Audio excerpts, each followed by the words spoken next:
Welcome to Perfectly Planted Podcast. Oh, sorry, Daphne, I'll have to edit that out.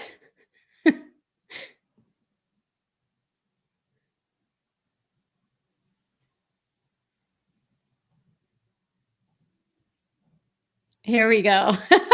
Welcome to the Perfectly Planted Podcast. I'm your co-host, Besame Sharing. If this is your first time joining us, thank you and welcome. And for those of our listeners and viewers, thank you for joining us again. We so appreciate you. And we're I'm excited for today's conversation. Sorry, Daphne, go ahead. Nope. I was jumping in. I'm excited to get going. Vesame, how are you? I know it's been a long week. It's been a long month, it feels like, since we're coming to the end of the summer. And we love this opportunity to plant seeds of positivity, knowledge, and empowerment in our listeners and viewers. But I wanted to check in and see how you're doing. Good, Daphne. I'm doing well. There's lots of change going on, just professionally, personally, but otherwise, it's hot here in Charlotte. Yes. I don't know if it's hot where you are, but man, oh man, it's so hot. So we're trying to keep cool, beat the heat. Recently, I just wanted to thank all our viewers and people who visit our blog. We just posted a Kale Yeah post that lots of people found interest in. So if you'd like to see more about that, please let us know. But I want to hear how your summer's going, Daphne. It's the same. It's hot, but I love the heat. And so getting out, walking, running, well, not running. I have been suffering from a little bit of iliotibial band syndrome. Oh, So on a little bit of a hiatus from running, but looking forward to hitting the pavement again in a week or so. good. Yeah, I know you've been exploring your new area. So yeah, hopefully that heals up real quickly so you could go back to running and getting that running therapy for you, right? Well, I'm so excited to be the one. I'm super excited to introduce our guest today. Erin Sinnaeve is a family nurse practitioner specializing in lifestyle medicine and allergy immunology in the greater Chicagoland area, and she is a professor of population health and epidemiology. Dr. Sinnaeve is a member of the Physicians Committee for Responsible Medicine and the American College of Lifestyle Medicine. This rock star is also the Secretary for the Health Equity Achieved through Lifestyle Medicine, a member of the Javinti Coalition, and a board member of the plant-based nutrition movement in the Chicagoland area. As if that's not enough, she is also a wife and a mom and a mentor to others to aspire to just really have an impact on their community. Erin, thank you so much for being with us today. We're really excited to have you here. Well, thank you. Thank you so much for having me. I'm honored to be here. And Erin, I echo Vesame's thanks. Thanks for taking time out of a peaceful Sunday to join us. And with that, if you could start by, Erin, Vesame shared a lot about your background, but could you share a little bit more about the audience, about yourself and about your plant-based journey? Sure, of course.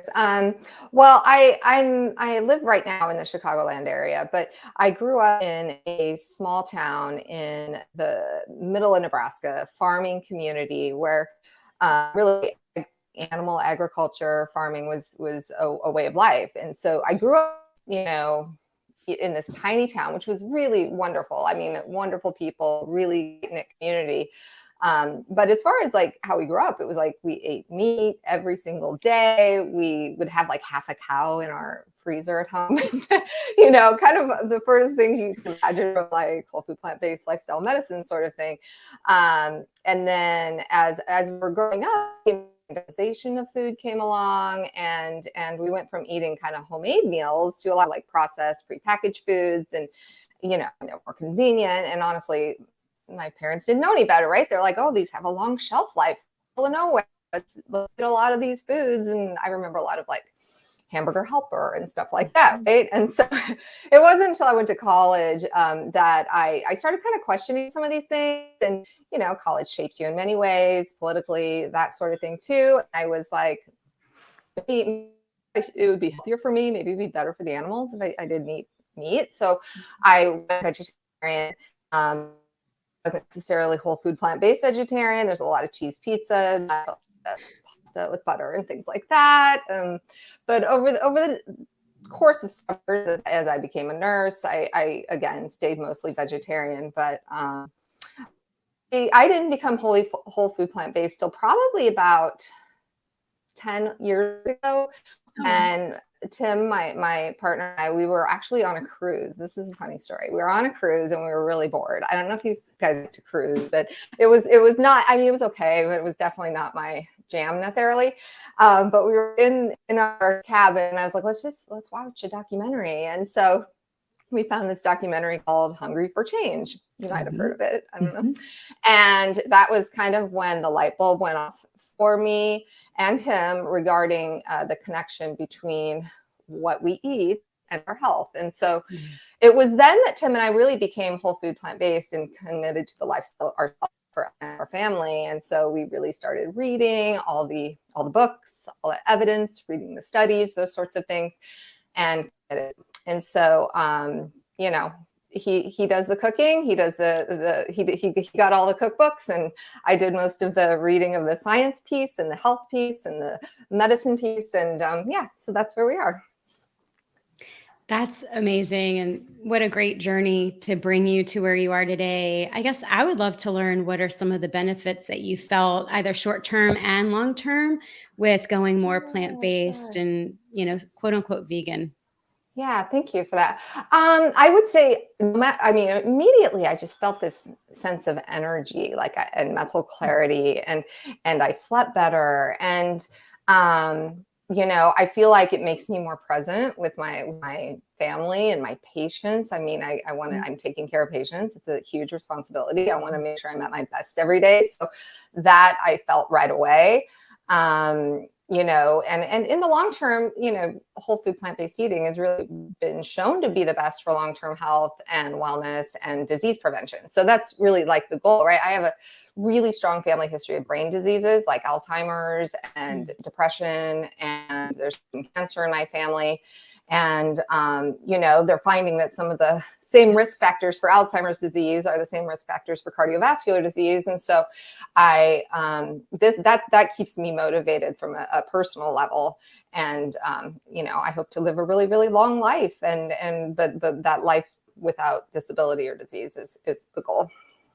And as a healthcare professional, I think that it's important. You just mentioned, to live your best, but how do you think that, what's your view on nutrition and overall, avoiding of chronic conditions and that link? Are you able to share some of those things with patients, and what's your platform in that area? Yeah, I think there's an overwhelming amount of evidence. Just as there was an overwhelming amount of evidence against smoking before we finally decided, oh, smoking's bad for us, right? There's a lot. There were thousands and thousands of studies. I think Dr. Greger talks about that a lot.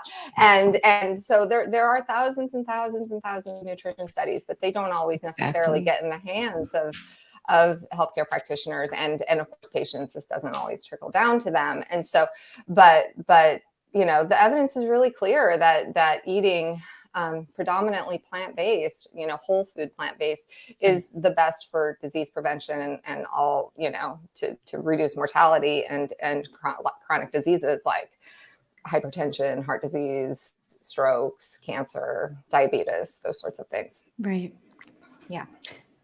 And Erin, you mentioned that you grew up in area where you had a predominantly animal-based type of nutrition in your family. Have you been able to impact or make any changes on others in your family, knowing your family history? Well, yeah, good question. My immediate family, of course, my husband and my children are all whole food plant-based. And my husband actually had some high blood pressure going into this lifestyle, and high cholesterol. He's been able to come off of all meds.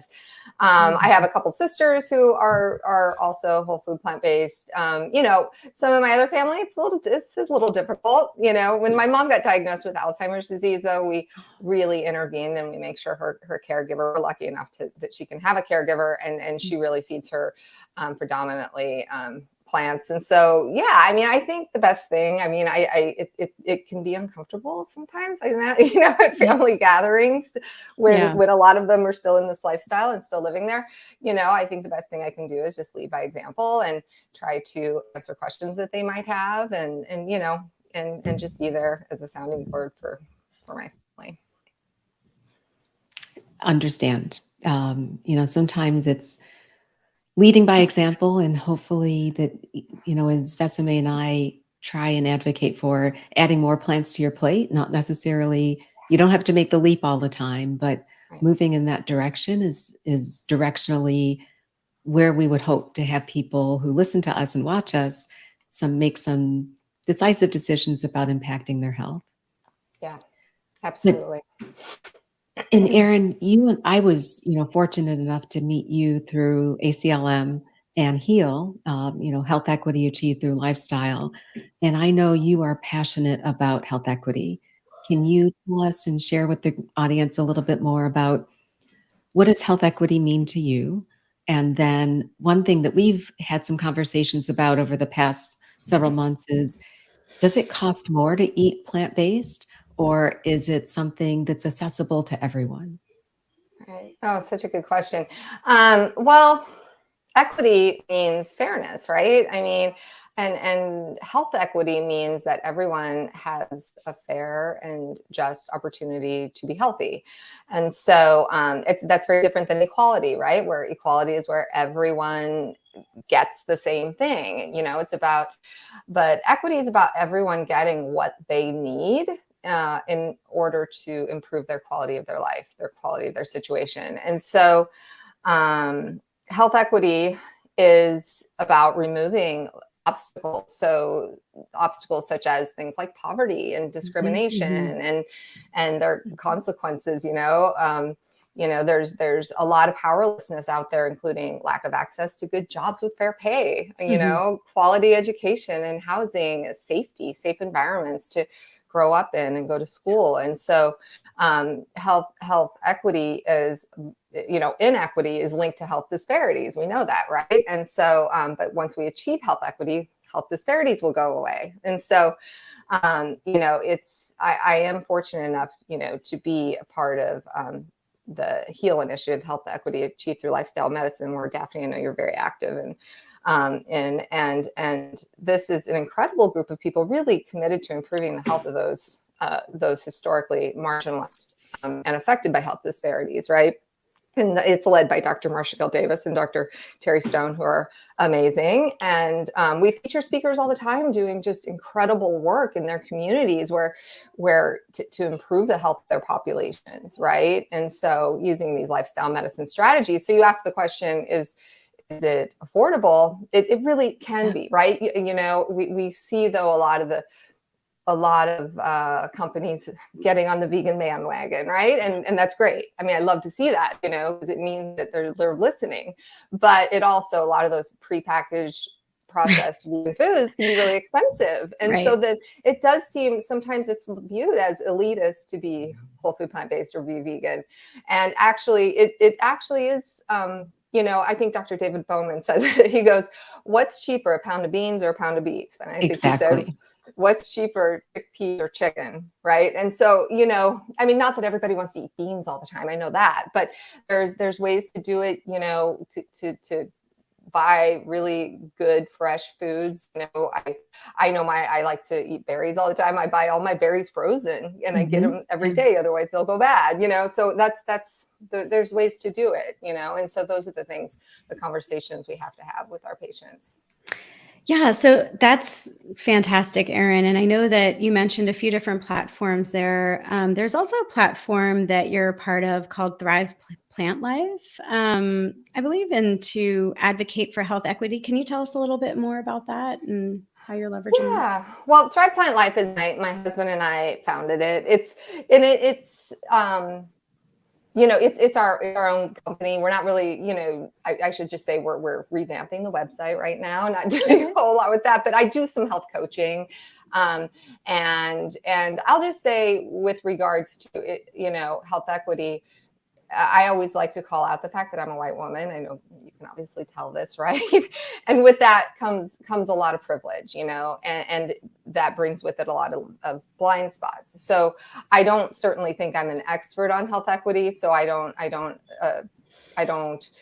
market myself as that. But I think that I've taken some steps to examine my privilege. You have to examine that. And that's really the first step, I think, in what you have to do. I've had to educate myself and continually learn and listen and engage on issues surrounding health equity, systemic racism, and really examine these long-standing structures that are out there designed to help some people and harm others, unfortunately. And so the work I do is really just trying to engage with people in communities locally and elsewhere, to address some of these issues. So yeah, I do a little bit of health coaching. I don't, in addition to my regular job, but my husband's a food for life instructor, and so what he does is he'll do videos on cooking, like how to cook the food, and I usually give a little bit of the education on what's the what about heart disease or diabetes or whatever it might be, and then how to cook, because people don't really want to listen to that to me. They want to probably learn more how to cook the food. So we'll put recipes out there and things like that. So that's really, we're trying to just give people practical ways to eat healthy food and also do the other lifestyle medicine pillars, so. Right. And so you said that your website is getting revamped, but once it's revamped, where could people find you? Because I know that's going to be a question they all ask, like, what was that again? Oh my gosh. Yes. It's thriveplantlife.com. And there are a few things up there right now, but he's continually adding to it. So there's some recipes there. I think there's a blog post. There's,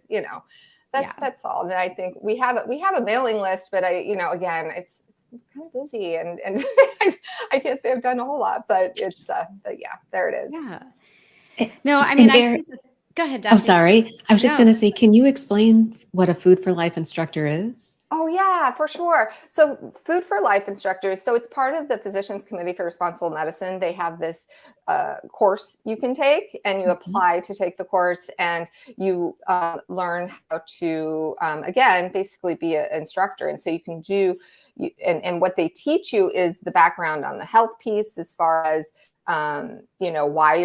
why eat this way, right? And then also they give whole curriculum. Like I'm not the Food for Life instructor, my husband is, but he has this whole curriculum, how to giving talks in schools, giving talks about specific disease processes like diabetes or heart disease, or, talks targeted to kids, and all the while teaching them how to cook. Right. So again, culinary medicine is like the thing to do right now. And because people, again, they're like, okay, yes, you're telling me to eat more fruits and vegetables, but how do I do that? Right. So this is that. And so, he's done some live videos on our group page on Facebook, and then also with some other Food for Life instructors, and, just teaching, going on there and showing how to cook a meal, which is great.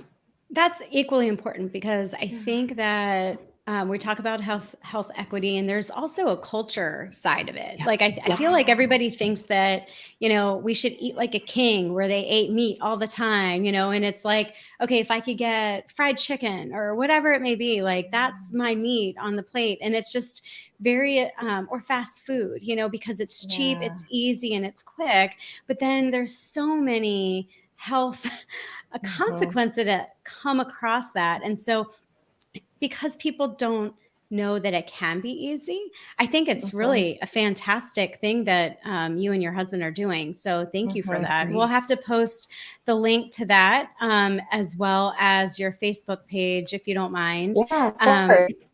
So that people could take a look, because oftentimes I think people look at vegetables like, what am I going to do with that? And it's like, you could do so much with it. It's just that we haven't really exposed everything. I think that people sometimes they look at certain greens or vegetables and think, well, that's too fancy for me. Like, I don't want to make that. And it's like going to take me an hour to make something like that. So it's easy. That's fantastic that you guys do the quick videos, because I'll tell you what, like my kids, I mean, I didn't really eat Brussels sprouts growing up because we just didn't make it. I mean, we had a Mediterranean diet. Brussels sprouts aren't really Mediterranean, I don't think, or we just didn't eat it growing up.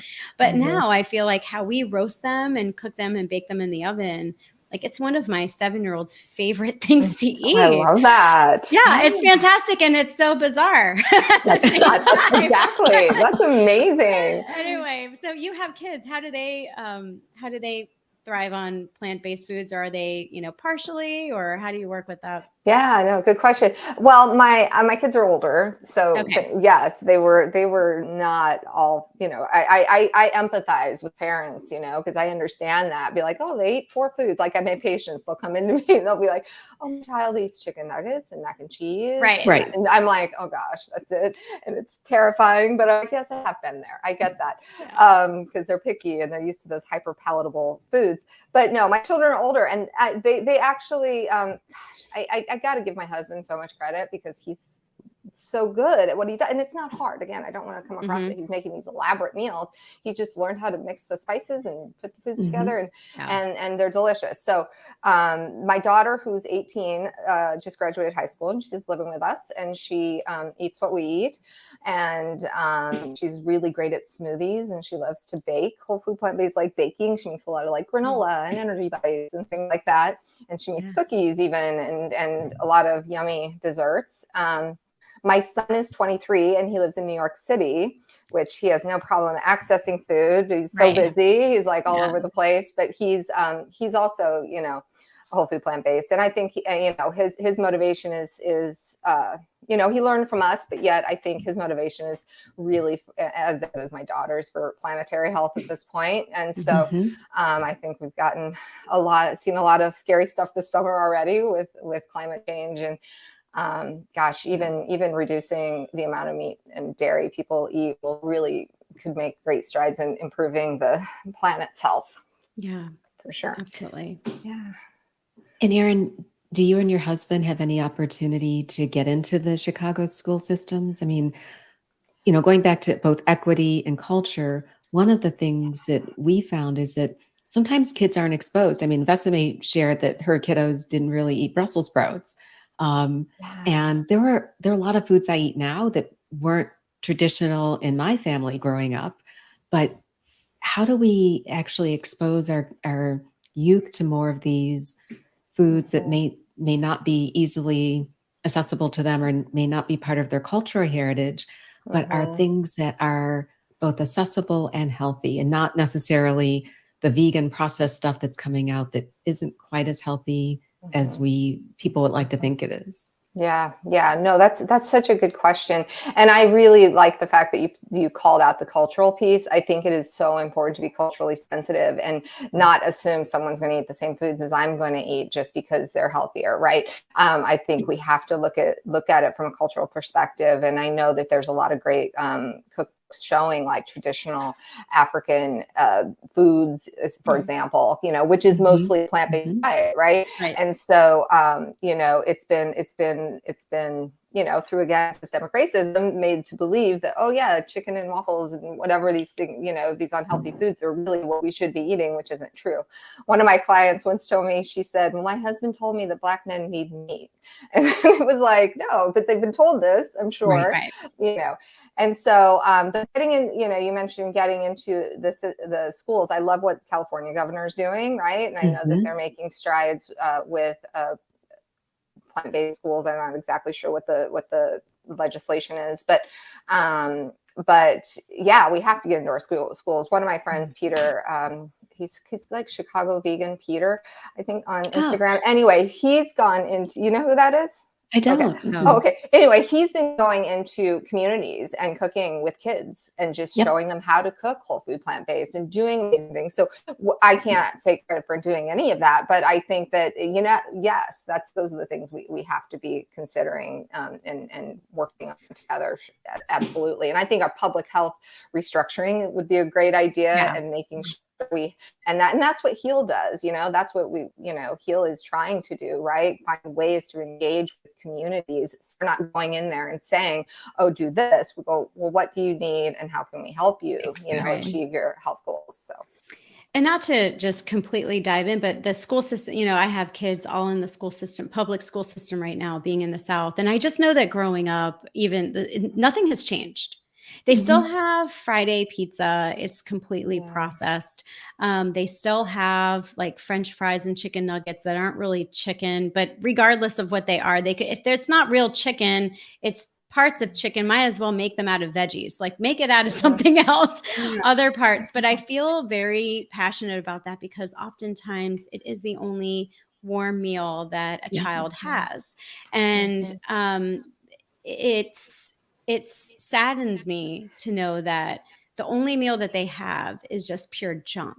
And I just feel as though there's got to be more of an initiative where you can partner with local farmers market or, people who will plant, have a garden and just partner with them in order to feed. And I know that it's, easier said than done, but there's got to be some type of so anyway, I'm definitely going to look up the legislation in California to take a look at what it is and see whether or not it's something. I highly doubt South Carolina will do something like that so quickly, but maybe North Carolina would, anyway. Well, and I'm a believer in starting local. Like my husband just got his Food for Life certification in October, and that is one of the things he really wants to do and he's a teacher in a local school district where 90% of the students, we're in the suburbs, and 90% of the students are on free or reduced lunch, so they eat breakfast and lunch at school. And my daughter brings her lunch to school because there's nothing for her there, just like you mentioned. Like she's like, no, I mean, even the salad, you have to have chicken on it or something. I mean, it's like ridiculous. And so she is fortunate enough to be able to bring her lunch, but a lot of kids just don't have that opportunity. And so getting into the schools, even at the local level, I think can really do a lot of good. Yeah, no, I agree. And Erin, as we wrap up, go ahead, Daphne. Did you have something else to say? No. Just one thing before we go, another tangent related to school lunches. Yeah. And I bet you, Vesame, and I don't know if you know this for a fact, that there's probably a carton of milk on every tray that your kids get. And it's cow milk. It's chocolate milk or regular, it's like, do you want chocolate milk, strawberry milk, or plain? Yeah. It's like, I don't want any of them.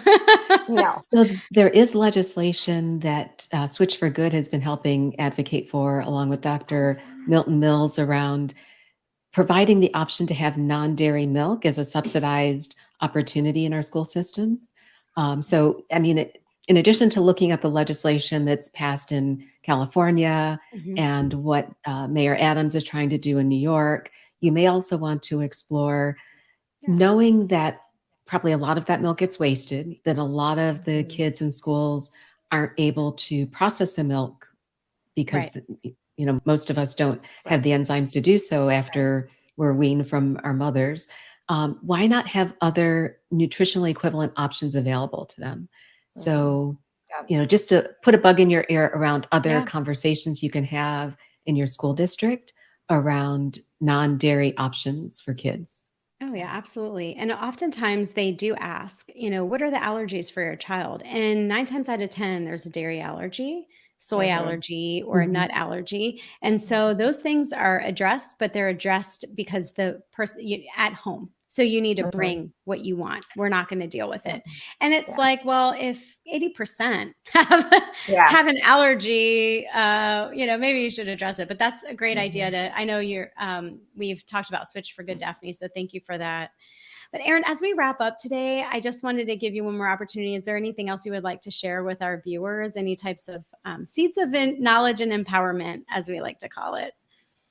Oh, well, I'm really grateful to just even have the opportunity to be on your show. I know I have this thing with positivity sometimes. Like I feel like it's hard right now for a lot of people to be positive. And I know people are going through a lot in this world, and I don't love toxic positivity either, but I think I'm a deeply feeling person, as I know a lot of people are in this messy world, and that's something to really be admired. And I think my words of empowerment would be just to feel the things that you're going through, feel them, be true to yourself, find your people or your person. Mhm. Sometimes it's only one person to sit with and hold space for you. And really, I always just try to say, just do one thing that's for yourself. I mean, I see patients every day in my clinic, and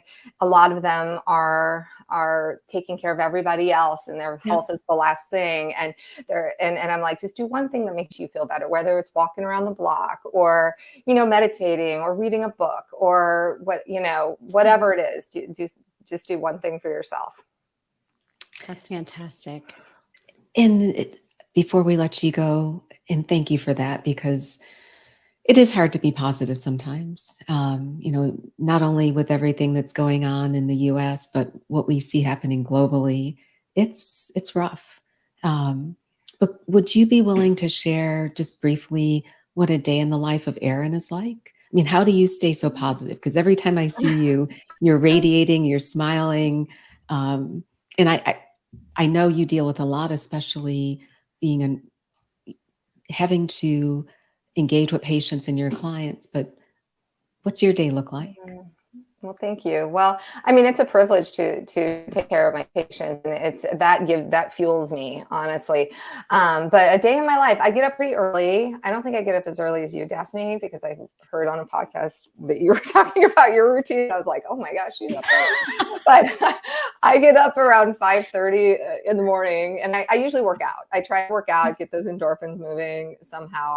I have a bike and a tread, and I just work out in my house. And I also have been trying to do some more weightlifting, which I might have to pick your brain, just because I'm postmenopausal now, and I have to do that stuff, I know, for my health. And so I'm working on that. And so as far as nutrition, I usually eat later in the morning, and I try to get greens in every day, and I try to get some berries in every day. So my lunch is usually like a nice big salad, and I usually put a lot of toppings on it: walnuts, garbanzo beans, tofu, whatever it is, and then berries with almond butter and all the yummy things. And then for dinner, and then I work till 5 or so, and then I come home and my husband's usually made dinner. I mean, pasta, tacos, lasagna, quinoa burgers, more greens. We eat lots and lots of really hearty foods. That's the other thing I try to tell people. I'm like, you can eat, like, I eat a lot. We love to eat. Right, we eat a lot in my family, and it's not all about just greens and rabbit food at all.